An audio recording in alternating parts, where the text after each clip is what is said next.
Le couple n'est pas mort, mais cette société le rend difficile. Bonjour à toutes et à tous, j'espère que vous allez bien. Bonjour aux personnes qui me regardent depuis YouTube et bonjour aux personnes qui m'écoutent depuis le podcast. Dans la vidéo du jour, je ne vais pas répondre à une question, mais par contre j'avais envie d'aborder avec vous un sujet qui me touche particulièrement parce que je le vois en cabinet, je le vois dans les problèmes que les personnes en couple rencontrent dans leur couple, mais aussi dans les problèmes que les personnes célibataires me décrivent en séance.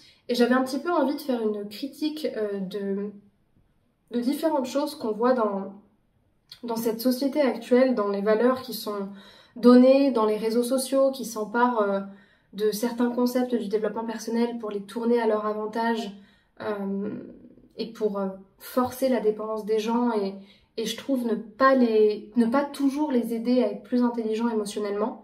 J'avais envie d'en discuter avec vous et j'espère que c'est un sujet qui va vous parler pour qu'on puisse cheminer ensemble, prendre du recul et voir les situations sous un œil différent. Donc pour les personnes qui ne me connaissent pas, je me présente, je m'appelle Chloé Mercart, je suis coach, maître praticienne en programmation neurolinguistique, également maître praticienne en hypnose ericksonienne et depuis 2019, j'accompagne les femmes qui souffrent de dépendance émotionnelle à renforcer leur estime d'elles-mêmes pour qu'elles soient beaucoup plus sereines dans leurs relations amoureuses. Si vous n'êtes pas encore abonné à la chaîne YouTube ou au podcast, je vous invite à le faire maintenant en cliquant sur le bouton rouge s'abonner en bas à droite de la vidéo et à bien penser à activer les cloches des notifications pour recevoir justement toutes les notifications des prochains contenus qui sortiront dans la semaine et dans le week-end. D'ailleurs, pour les femmes célibataires qui m'écoutent et qui ne sont toujours pas au courant qu'une formation offerte leur est proposée, et bien justement, j'ai créé une formation offerte qui s'appelle « Incarner la femme sensationnelle, lumineuse et unique qui l'épousera ». Et cette formation, elle vous permet justement d'apprendre à mieux appréhender les relations amoureuses, et notamment avec les hommes sur les sites de rencontres, et à renforcer votre estime de vous-même avec des outils issus du coaching. Donc pour pouvoir vous la procurer, je vous invite à cliquer dans le deuxième lien dans la description de la vidéo, à remplir le formulaire, et vous la recevrez directement par mail. Pour pouvoir faire cette critique de la société moderne qui, je trouve, arrange pas du tout les couples, j'avais envie de vous raconter une expérience que j'ai eue en séance il y a quelques jours à l'heure où je vous tourne cette vidéo qui m'a pas mal marquée.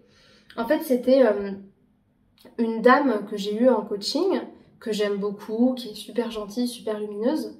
Et cette dame, en fait, elle avait été mariée pendant plusieurs années.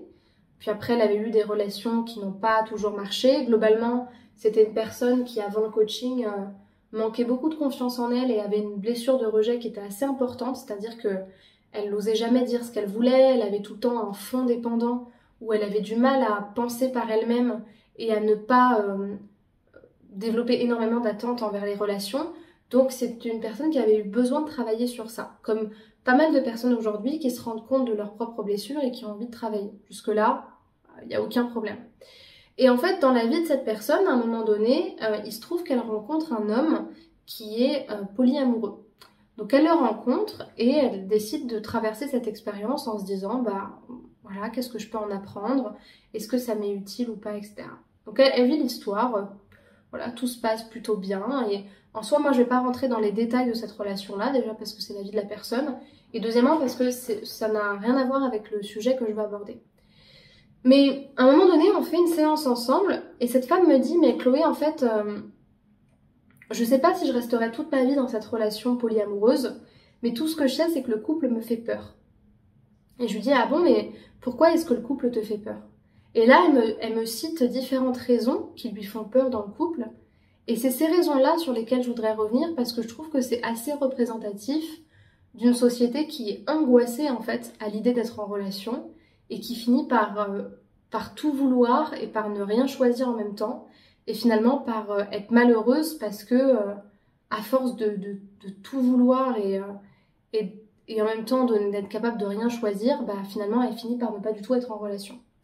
Et donc dans ces peurs, il y avait la peur que la nouvelle relation échoue, la peur d'être, éteinte dans sa liberté, donc d'avoir moins de liberté qu'elle n'en aurait dans une relation polyamoureuse par exemple.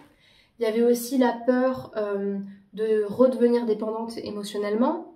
Il y avait aussi la remise en question de l'intérêt du couple pour cette personne-là, c'est-à-dire est-ce que j'en ai vraiment besoin et surtout est-ce que le couple est utile.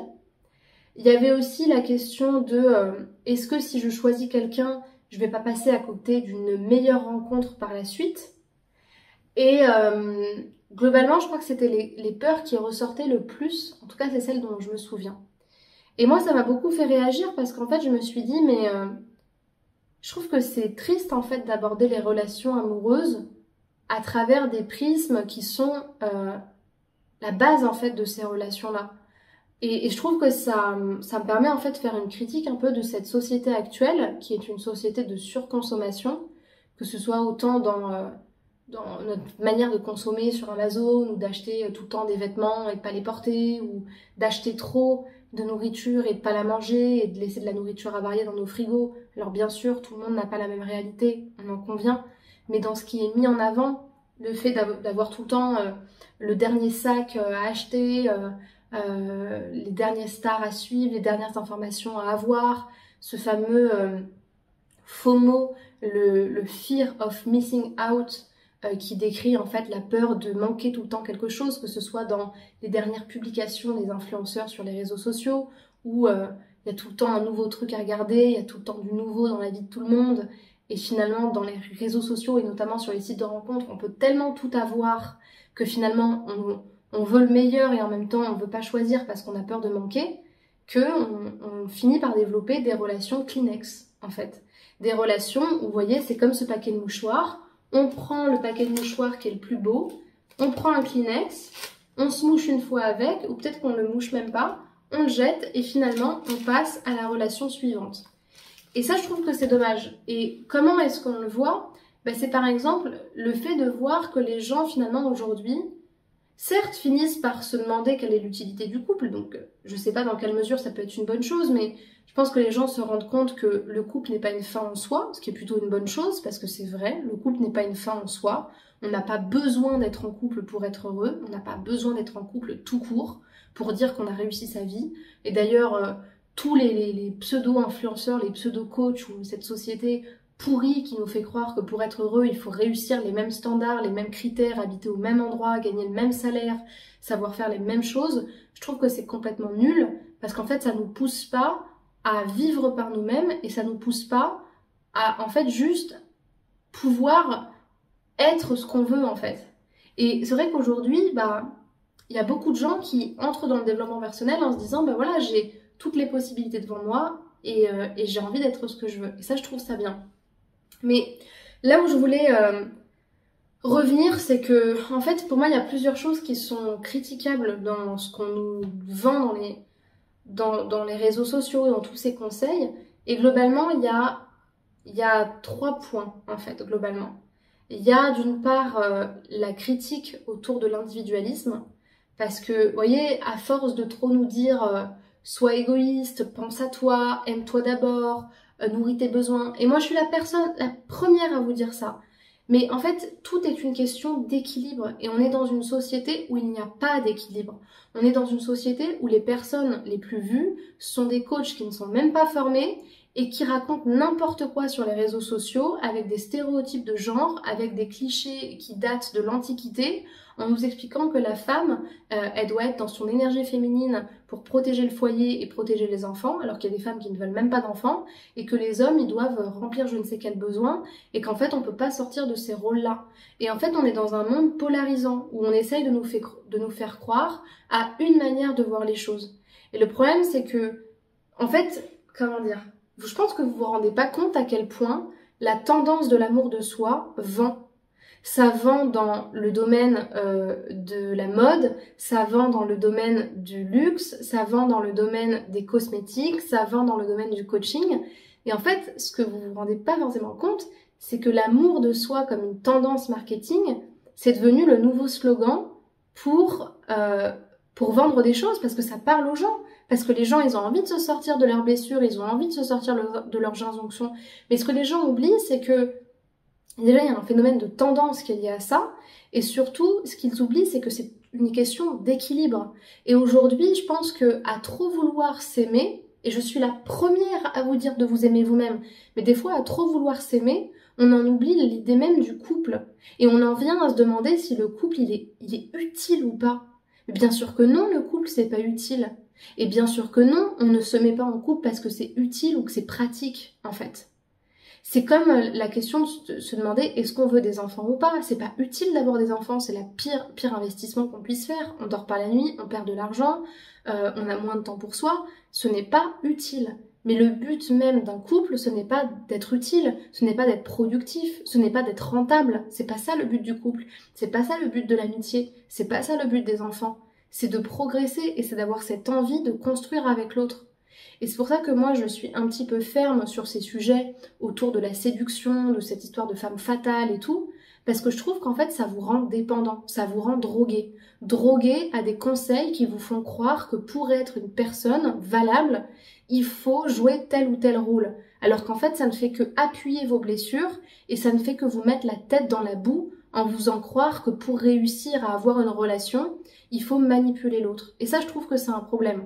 Parce qu'après, ça donne des couples où il y a deux individualités qui sont incapables de fonctionner ensemble et qui sont en fait comme programmées, comme un four, à s'arrêter dans 2, 3, 4, 5 ans parce que chacun n'aura pas trouvé ses intérêts individuels dans la relation. Donc bien sûr, il y a des relations où des fois c'est important de couper le lien. Encore une fois, il n'y a pas de généralité, il n'y a pas de vérité générale.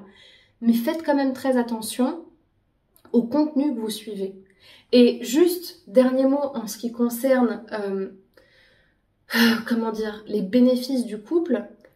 Oui, c'est vrai qu'un couple, d'une certaine manière, ça nous coupe de notre indépendance. Alors, encore une fois, ça dépend de quoi on parle, d'accord ? On peut pas parler et philosopher avec des mots aussi gros que le mot indépendance. Qu'est-ce qu'on met dedans ? Moi, dedans, je mets le fait que quand on est en couple, on peut pas aller voir ailleurs. Quand on est en couple, on peut pas aller baiser à tous les râteliers, tous les hommes qu'on voudrait avoir, ou toutes les femmes qu'on voudrait avoir, parce que le couple, la base du couple, en tout cas tel qu'il est né, c'est deux personnes qui se choisissent l'une pour l'autre. Donc ouais, c'est un petit peu traditionnel. Mais en même temps, c'est ça aussi un couple. C'est se choisir. C'est sur ça que fonctionne et est basé un mariage. Donc en fait, si à chaque fois on veut tout et son contraire, si on veut la perfection et l'amour inconditionnel sans justement choisir l'autre et l'accepter pour ce qu'il est, ou vouloir le changer à chaque fois, en fait on va pas s'en sortir. Et c'est pour ça que c'est compliqué d'être en couple aujourd'hui, c'est parce qu'en fait on veut tellement tout, on veut tellement que les choses soient parfaites, on veut tellement tout contrôler, qu'en fait on en devient incapable de ressentir les choses et on en devient incapable de se laisser embarquer par la beauté de la relation. Et ça, je trouve que c'est dommage. Après, il faut pas perdre espoir, d'accord ? Je pense que en se nourrissant des bonnes choses, je pense en ouvrant son esprit et en étant curieux et en mettant les choses en question, on peut réussir à créer le couple qu'on veut créer. Encore une fois, je suis pas en train de dire que c'est pas bien d'être dans le polyamour, mais je pense que si on rentre dans le polyamour pour éviter toutes les contraintes du couple, c'est pas forcément la bonne option pour nous, parce que ça aussi c'est complexité. Et si on veut le couple tout en fuyant toutes les contraintes que ça demande, je pense que c'est pas forcément la bonne idée, en fait. Voilà ce que j'avais envie de vous dire aujourd'hui. C'était un petit peu fouillis, mais j'avais quand même envie de vous partager ça, et j'espère vraiment que c'est un message qui vous plaira, qui sera utile pour vous, et pour votre réflexion personnelle sur le sujet et sur votre manière d'aborder les relations amoureuses. Donc si ça vous a plu, je vous invite à laisser un pouce vers le haut et pour les personnes qui nous écoutent sur Spotify, à évaluer le podcast de 5 étoiles pour qu'il soit écouté et recommandé. Ce serait super pour les personnes qui en ont besoin. Et si vous avez des commentaires à me faire, des questions à me poser, je vous invite à me les poser dans les commentaires pour que je puisse les lire et vous répondre. Si vous avez envie de suivre un coaching avec moi pour justement travailler sur vous, sur votre estime personnelle et sur votre manière d'aborder le couple, les relations, je vous invite à cliquer sur le premier lien dans la description de cette vidéo, à sélectionner le créneau qui vous correspond en répondant aux questions qui sont posées. Ça nous permettra de faire le bilan de votre situation actuelle et je prendrai le temps de vous expliquer comment est-ce que je travaille et comment est-ce que je peux vous aider. Et si je sens que je peux vous accompagner à ce moment-là, je vous proposerai une première séance à caler ensemble en cabinet ou bien à distance. Voilà. Pour terminer, je vous invite à regarder dans la description de la vidéo, vous avez un certain nombre de formations que j'ai mises en place sur différents sujets, à différents formats, format vidéo, format audio, format court, format long, sur des sujets spécifiques ou de manière plus globale sur la dépendance affective. Tout est indiqué et vous allez découvrir des super formations à des budgets différents qui peuvent vraiment vous correspondre. Pour terminer, je vous invite à me rejoindre sur les réseaux sociaux, notamment sur Instagram, TikTok, Facebook, YouTube, Spotify, pour pouvoir suivre mon contenu quotidiennement et me contacter en privé si besoin. Je vous remercie pour votre confiance, je vous dis à très bientôt, prenez soin de vous et surtout, aimez-vous plus. Au revoir et à bientôt.